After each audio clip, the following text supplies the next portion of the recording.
Dag, my naam is Cas Olivier van Marvelous Minds Thinking Tools, waar ons kinders leer om volgens die bedrading van hulle brein te leer en daarom vinniger te leer en langer te onthou en beter te doen in die eksamen.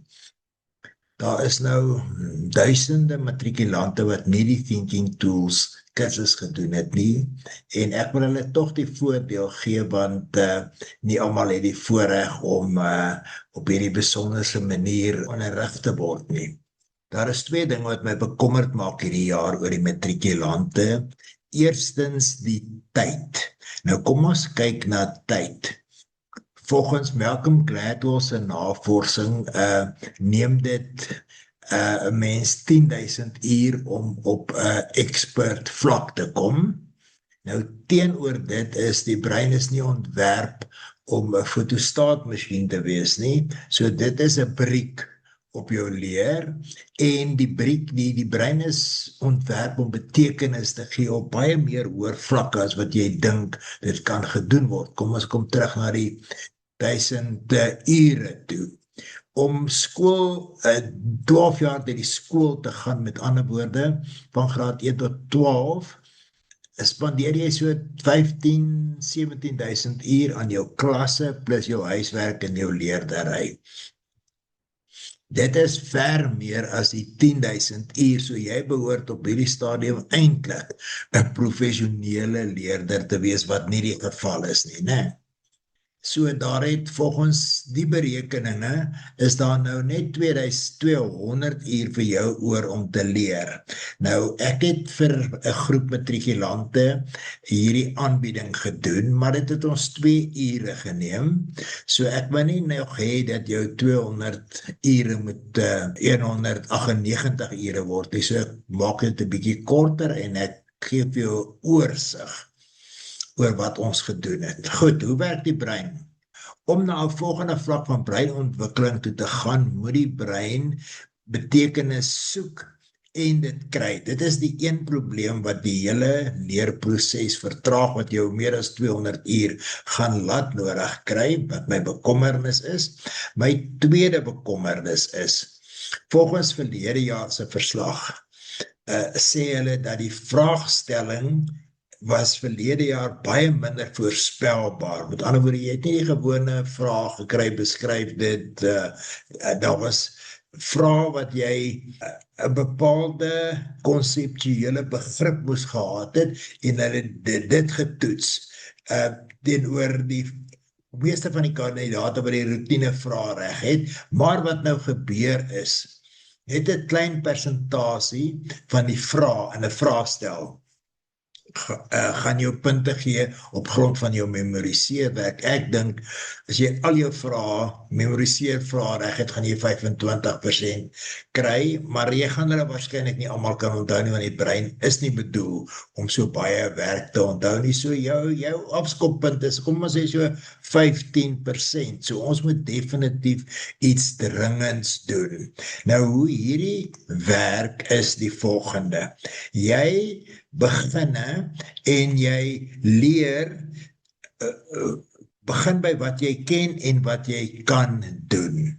Dan gee jy daaraan betekenis. Goed, so jy begin en dan gee jy betekenis daaraan. Ek gaan dit net vir julle met 'n lekker voorbeeld verduidelik. So jy gee betekenis daaraan, dan is jy op 'n hoër vlak. Dan gee jy op daai vlak meer betekenis wat jou na 'n hoër vlak toe vat, en meer betekenis wat jou na 'n nog 'n hoër vlak toe vat. Kom ek wys vir julle hoe gebeur dit met tafel, sommer in die laerskool. So jy begin hier onder en jy leer dat groepies van 3, 4 van hulle maak 12 en 3 van 4 groepies maak ook 12, wat die basis is van vermenigvuldiging. Ek hoop hulle dit in jou laerskool gedoen. Dan begin jy jou tafels te leer, maar is nie vreeslik betekenisgewing aan tafels nie. Ons moet na 'n volgende vlak toe gaan. Dan kom jy agter en jy gee betekenis daaraan dat tafels is 'n vinnige manier van optel. So in plaas daarvan om 7 keer 9 by mekaar mekaar te tel, sê jy 7, 9, dis 'n volgende vlak. Dan as ons nou na die volgende vlak toe gaan, en dis 'n vlak wat ons thinking tools kinders ken, as jy 'n reghoek het, en die reghoekse sy is 3 en daai ene is 4. Dan vermenigvuldig jy en jy kry die oppervlakte is 12. As jy daai lengte is 6 het, dan moet hierdie ene 2 wees en hierdie ene moet 'n 12 en 'n 1 wees. Met ander woorde, dis 'n nuwe betekenis wat jy aan tafels gee, dat tafels se antwoorde is die oppervlakte van vierkante. Maar betekenisgewing stop nie daar nie. Ons gaan na 'n volgende vlak toe en ons sien as ons dit met reghoek vierkante doen, wat sy dieselfde lengte het, dan kry ons uiteindelik die vierkantsgetalle, en hierdie manier van vermenigvuldiging is ook 'n vermenigvuldiging, hy lyk net 'n bietjie anderster, maar hy het 'n dieper en 'n hoër en 'n meer komplekse betekenis. Dan kan jy leer dat op maal kan ook op hierdie manier gedoen word. So, 'n punt of dit kan ook hakkies wees. Nou hierdie vat ons, wag, voordat ek daaraan raak, by daai kant toe gaan, kom ek sien iets anders daar raak. As jy enige getal het, kom ons sê 5, 9, 2, 7, en jy deel hom deur 28, dan is 28 die lengte van daai sy, en jou antwoord daar, kom ons sê hy gaan 2,93 in as 'n res van 2, en as 'n res van 2, 28stes. Nou jy het altyd gesê 'n res van 2, nou begin jy agtergekom, nee, maar dit is 'n 2/28stes, wat 'n volgende vlak van betekenis gee is. Dan gaan ons weer van hier af aan en ons sien, goed, as ons die volume van kubus wil bepaal, dan is dit lengte maal breedte maal hoogte, en dit is hoekom dit 'n 3D is, want hy het daardie dimensies. 'n 2D werk nou so, die lengte maal die breedte. Maar dan gaan ons na 'n volgende vlak van denke toe, en ons sê, maar as jy 'n reguit lyn het, dis nou 'n presiese reguit lyn, dan is dit 'n eendimensionele figuur. En dan kry ons 'n punt wat 'n 0D is, en nou vra ons vir mekaar, hoe belangrik is 'n 0D punt in wiskunde? Nou kyk nou hier, as daai punt nie daar gewees het nie, kon daai figuur nie bestaan het nie, want as hy nie toe nie. So oral waar lyne sny, is daar 'n 0D punt. Hier op jou getalle lyn, daar so waar 0 is, word hy deur daardie 0D punt aangedui, en die 3 se merkie daardie kant word ook daardeur aangedui. Goed, nou kom ons gaan na, hoe kan KI jou help? Ek het ChatGPT. So jy moet nou jou ChatGPT begin kry om op hierdie manier te dink. So jy gaan vir hom vra, is 4 groepies van 3 tafels, hy gaan jou 'n antwoord gee. Dan vra jy vir hom, is tafels, of hoe is tafels 'n vinnige manier van optel? En dan vra jy vir hom, kan hierdie werk, of is dit so dat die oppervlakte van reghoeke 'n maaltafel is? En dan gaan jy vir hom vra, is dit al waar dit kan gebeur? En dan gaan hy vir jou sê, nee, dit kan ook by vierkante gebeur, en dan vra jy vir hom, wat het dit te doen met eksponente? En so hou jy aan en aan om met hom 'n gesprek te voer, 'n gesprek wat eintlik in jou klas, soos by 'n Thinking Tools klas moes plaasgevind het, wat nou nie kon gebeur het nie, en nou gebeur dit tussen jou en jou nuwe maatjie van leer, en dit is in my geval dan ChatGPT. Goed, kom ons vat nou hierdie vierkantsgetalle en vierkante verder, na 'n volgende vlak van betekenis toe, daar is hulle. As ons die lengte teen die oppervlakte gaan plot, dan sien ons dat hierdie is die x-as en daardie is die y-as, né? Daar is my y-as en dis my x-as. Goed, so ek gaan nou net 'n ander kleur vat, dat ons beter kan sien. As daar so een is my inset, my lengte van my sy, dan is my oppervlakte 1, dis maklik, daar is my koördinaat daar. 2 sinne is mos nou 4. Daar is hy teen die oppervlakte. En 3 sinne is 9. Nou dis tot waar my grafiekpapier gaan. 16 gaan dan teen 4 wees. As ons hierdie punte met mekaar verbind en ons gaan na die negatief toe, wat gaan ons kry? Die moedergrafiek van die parabool is gebaseer hierop. Met ander woorde, oppervlakte teen sy, daar is jou eerste ene, daar is jou tweede ene en daar is jou 7, 8, daar is jou derde ene. So nou het jy iets bygeleer, 'n betekenis wat jy nog nooit geleer het nie, en dit is dat 'n parabool bestaan eintlik uit stelle van vierkante waar die sy teenoor die oppervlakte geplot word. Goed, en nou kan jy vir jou KI beginne vra. Begin met hierdie ene. Wat het die vierkantsgetalle met te doen met 'n parabool? Hoekom sny hy hom by 0? Want ek dink, volgende vlak, dan moet daar so 'n vierkant wees met 'n sylengte van 0 en 'n oppervlakte van 0, daarom lê hy daar, kan jy sien, dis 'n nog 'n hoër vlak van denke. Dan vra jy vir hom, hoekom lê hy nie onder 0 nie? Hoekom lyk hy nie so nie? Hoe moet hy lyk as hy so is? Hoe lyk hy as hy daai kant lê? Hoe maak hy as hy, die vergelyking as hy beter is? 'n ander ding wat ek hierso sien, weet jy nou, omdat ons met die oppervlakte hier werk, hoekom daar in die vergelyking van 'n parabool x kwadraat is?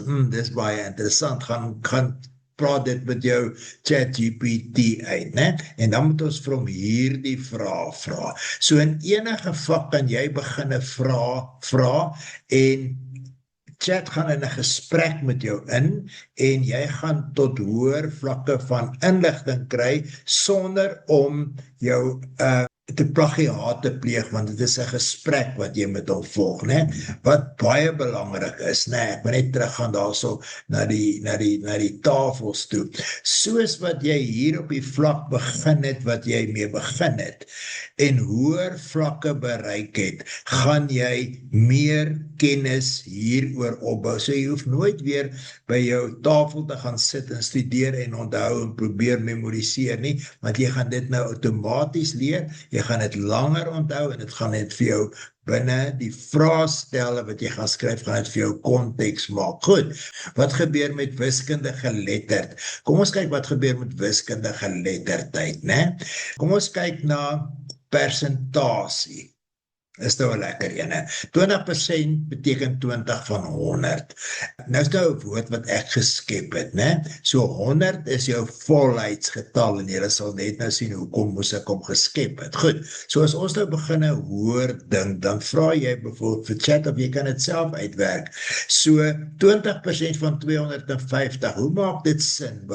Né? Want ons weet nou dat elke 100 gee jou 'n 20 en nog 'n 20, so 200, en daai is die helfte, en maklik dan word dit 50, is dan die 20% van 250, maar kom ons kyk na dieselfde som, en ons sê vir mekaar dat 20% van die 500 beteken mos op elke 100 is daar 'n 20 en dit gee vir jou daai 100. En as ons om 'n bietjie van 'n ander kant af wil benader, dan kan ons teruggaan na hierdie ene toe en sê, goed, maar 500 is 250s, so sy antwoord moet 250s wees en daar is jou antwoord. Nou gaan ons van persentasie na breuke toe, want dit is 'n volgende denkvlak wat ons moet by uitkom. Nou, breuke en persentasie vertel dieselfde storie. So 20% is mos nou, en as 'n breek 20 op 100, 2 op 10 of 1 op 5, so nou is die volheidsgetal is nou 1, dis nie meer 100 nie, want 2/10 is 2/10 van 'n hele. So ek het dit so probeer vir ons skrywe. 5 op 5 is die een is sy volheid, en 10 uit 10, 1 is die volheid, en 100 uit 100, né? So elke keer betekenisgewing, en dan kry ons 100, dan het ek gedoen, 1/5 van 250 is dan 1/5 van 100, en dit is 20, plus, ons stel nog 'n 5de by, né? En dit gee vir ons nog 'n 20, en dan daar die 10 daarby, en daar kom ons by die 50 uit, daai 50 is dieselfde 50 daar, of ons kan hom met een slag uitwerk en sê 5 maal 20, en dan kom ons by dieselfde antwoord as daaruit. So wat ek wil sê, daar is nie 'n vak waar jy nie hierdie betekenisgewing denke kan gebruik nie. Kom ons gaan kyk na aardrykskunde. Jy moet klimaatstreke leer. Moenie vir 'n opsomming vra nie. Die brein is nie bedraad vir 'n opsomming nie. Kom ek vertel vir jou hoekom. Opsommings moet jy 'n hoofstuk vat, en dit moet nou kleiner word op 'n bladsy, pas hou 'n bladsy totdat jy by jou sleutelwoorde kom, en dan sit jy met jou sleutelwoorde, en jy wens jy kan dit in die eksamen invat, maar jy kan nie. Goed, want jy ken dit nog nie. Nou moet ons vir chat vra, wat bepaal klimaatstreke? En iewers in jou gesprek gaan die ewenaar uitkom. En dan gaan jy vir hom vra, hoe en wat en hoekom? En dan gaan hy met jou begin praat oor hitte, omdat die son reg hier op hom afskyn. En dan kan jy vir hom vra, maar wat het die opstyg van die hitte met 'n ketel te doen? Dan kry jy weer ander insig, want daar gaan die stoom ons op. Dan vra jy vir hom, bly dit bo of wat gebeur? Dan gaan hy vir jou sê, dit sak af, en dan vra jy vir hom, hoekom sak dit af? En dan gaan jy agterkom, hoekom dit reën naby die ewenaar. En dan moet jy vir hom vra, maar hoekom kry jy droë streke, soos die woestyne daar en hierso. So hy gaan in die gesprek vir jou laat agterkom, hoekom is daar hierso op die 30 grade lyn gewoonlik of somtyds dan jou woestyne, en hoekom is daar nie oral reg rondom woestyne nie? Dis vra wat jy vir hom moet vra. Kom ons kyk laastens na die voorgeskrewe boek Onderwêreld. Moenie na die opsomming van die boek toe gaan nie. Begin verskillende vlakke van betekenis te gee, deur te vra, of jy kan hierdie ook vir 'n vriend vra wat die boek ook gelees het, né? Hoe hou die karakters met mekaar verband? Dan sê jy op 'n volgende vlak van kennis, né? Dan sê jy, hoe hou mag verband in terme van die persoonlikhede met identiteit? Wat het dit daarmee te doen? Elkeen se identiteit. Hoe bepaal mag en tegnologie die persoon se lewe en sy konflikte? Hoe pas verantwoordelikheid en mag by mekaar? En op daai manier gaan jy jou boek baie beter ken sonder om jou boek weer 'n slag deur te lees, né? Deur te vra, watter patrone sien ek in die konflikte tussen die karakters? Watter eienskappe van die karakters is dieselfde en hoe verskil hulle? En daar's nog klomp vrae wat jy kan vra, en al hierdie vrae in gesprek gaan jy op elke siklus wat jy deurgaan, gaan jy meer betekenis gee, jy gaan meer nuwe kennis en kontekstuele kennis hê, en jy gaan jou basis van kennis verhoog, maar dit gaan jou ook kry om eksamen fiks te word. Want wat gebeur? Hierdie vraag, soos byvoorbeeld die nommer 2, is 'n tipiese vraag wat hulle vir jou gaan vra.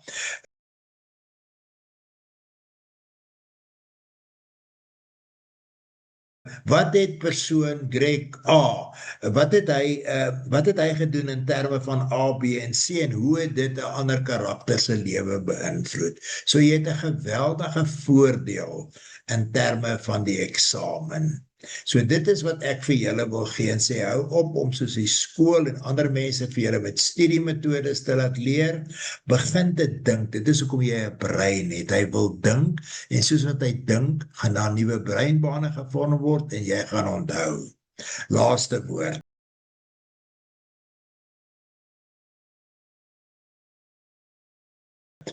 Ek glo dit gaan met jou baie goed gaan as jy hierdie metode gebruik. Rome is nie in een dag gebou nie, maar hy is gebou. Mag dit met jou baie goed gaan en ek hoop om in die koerante te lees dat dit baie goed gegaan het hierdie jaar met die kinders se punte.